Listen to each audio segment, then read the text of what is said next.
नमस्कार, मी संध्या आपले माझ्या चॅनलवर खूप खूप स्वागत करत आहे.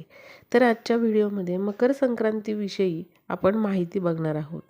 2026 हे वर्ष सुरू होणार आहे आणि नवीन वर्षाची सुरुवात म्हटलं की सगळ्यांना उत्सुकता असते.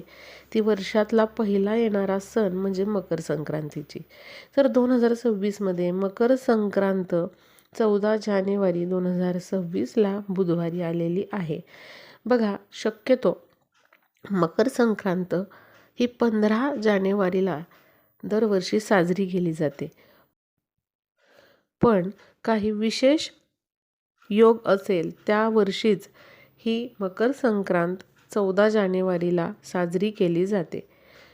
त्यामुळे बघा 2026चा विशेष योग असा जुळून आलेला आहे आणि 2026मध्ये मकर संक्रांत ही 15 तारखेला नसून 14 जानेवारीला बुधवारी असणार आहे.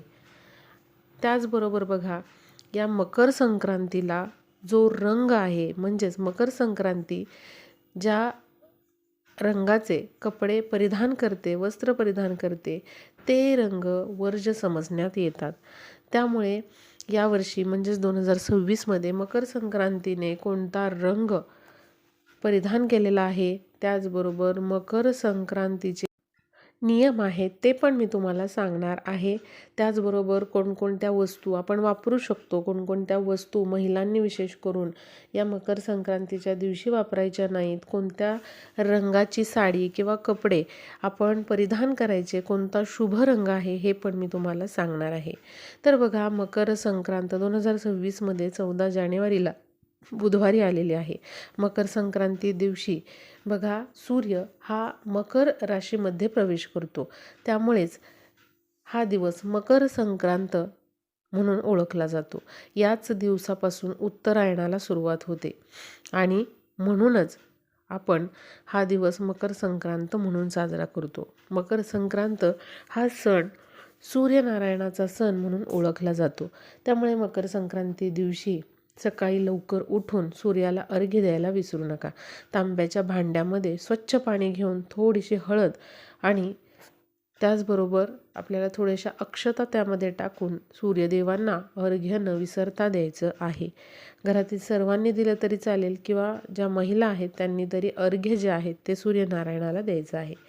त्याचबरोबर उंबरठ्याला हळदीचं लेपन करायला विसरू नका आणि फरशी पुसताना फरशीच्या पाण्यामध्ये चिमूटभर हळद आणि त्याचबरोबर थोडेसे तीळ हे टाकायचे आहेत. मकर संक्रांती दिवशी हळदीचा वापर केल्याने आपल्या मागचे जे काही दोष आहेत, विघ्न आहेत ते दूर होतात. त्याचबरोबर आपल्याला 14 जानेवारीला बुधवारी सुगड पूजन हे करायचं आहे आणि आपल्याला संक्रांती दिवशी पिवळा रंग परिधान करायचा नाही, कारण संक्रांतीने यावर्षी 2026मध्ये पिवळा रंग परिधान केलेला आहे. त्यामुळे या दिवशी महिलांनी आणि इतर सदस्यांनी देखील पिवळ्या रंगाचे कपडे, साडी हे परिधान करायचे नाही. तर तुम्ही इतर रंगाचे कपडे परिधान करू शकता. तर संक्रांतीला कोणत्या रंगाचे वस्त्र किंवा महिलांनी साडी नेसायची ते मी सांगते. शुभ रंग कोणते आहेत ते पण मी तुम्हाला सांगते. तर बघा, संक्रांतीला काळा रंग हा विशेष करून परिधान केला जातो. आपल्या हिंदू धर्मशास्त्रामध्ये काळा रंग जो आहे तर तो कोणत्याच सणाला परिधान केला जात नाही. पण मकर संक्रांत असा एक सण आहे ज्या सणादिवशी आपण काळा रंग परिधान करू शकतो. त्यामुळे बघा, यंदाच्या मकर संक्रांतीला तुम्ही काळ्या रंगाची साडी देखील नेसू शकता. पण बघा, तुम्हाला काळ्या रंगाची साडी नेसायची नसेल तर महिलांनी या दिवशी हिरव्या रंगाची साडी, लाल रंगाची साडी किंवा गुलाबी रंगाची साडी तुम्ही नेसू शकता आणि जे पूजन आहे तर ते करू शकता. याशिवाय चिंतामणी कलर किंवा गुलाबी कलर यांसारखे कलर जे आहेत तर ते तुम्ही या दिवशी परिधान करू शकता. फक्त आपल्याला पिवळा रंग वर्ज्य आहे. घरातील इतर सदस्यांनी देखील पिवळा रंग घालणे टाळायचे आहे. आता तुम्ही म्हणाल, हळद पण पिवळीच असते, मग हळदीचा वापर कसा करायचा? लक्षात घ्या, आपल्याला संक्रांतीच्या नियमांमध्ये कुठेच हळदीचा उल्लेख हा आढळत नाही. त्यामुळे जरी हळदीचा रंग पिवळा असला तरी संक्रांतीचं जे मुख्य वाण आहे हळदी कुंकू, त्यामध्ये हळद आणि कुंकू हे असलंच पाहिजे आणि हळदीचा विशेष असा उल्लेख नसल्यामुळे आपण हळद कोणत्याच प्रकारची शंका मनामध्ये न ठेवता वापरू शकतो. त्याचबरोबर महिलांनी या दिवशी हातामध्ये हिरव्या रंगाच्या बांगड्या अवश्य घालाव्यात.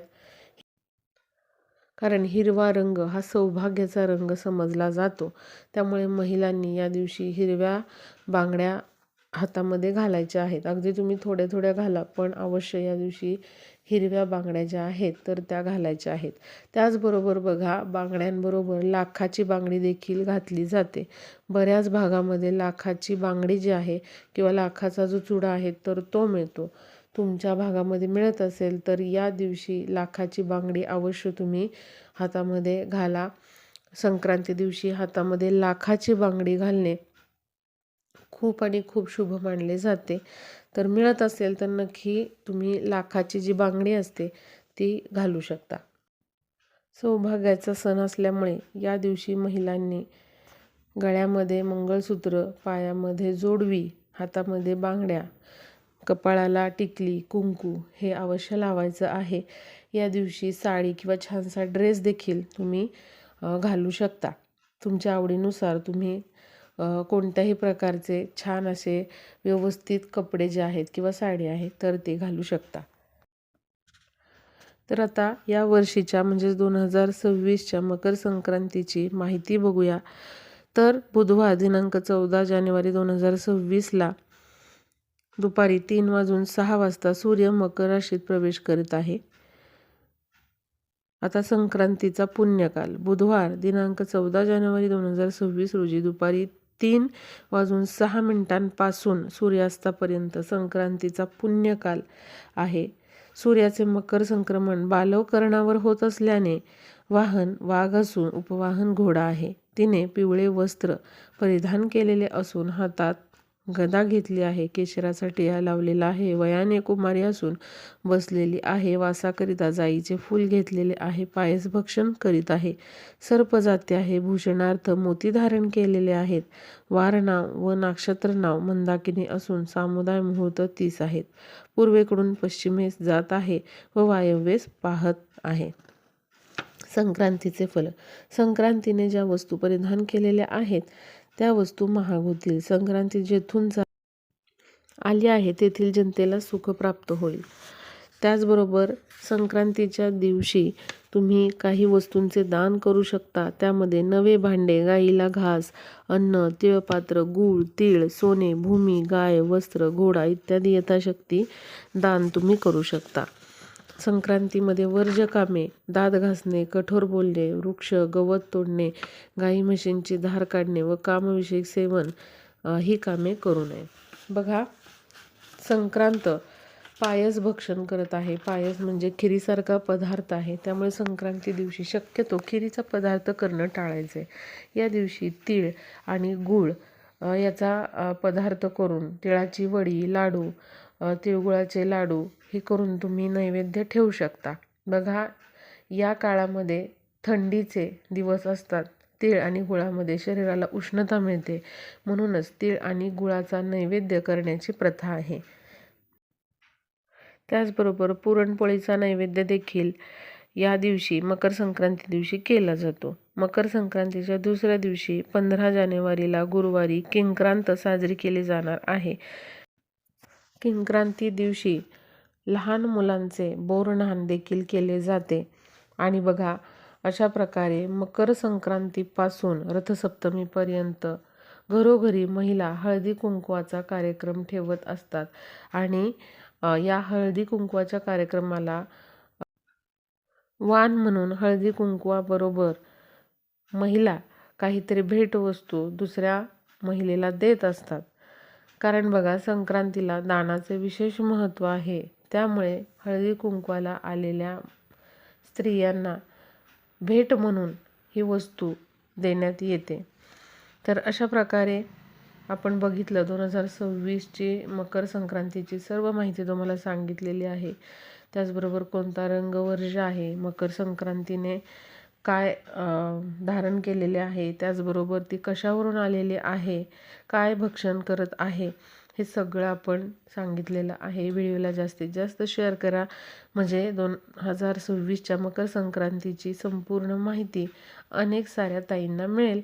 मकर संक्रांतीच्या सर्वांना खूप खूप शुभेच्छा.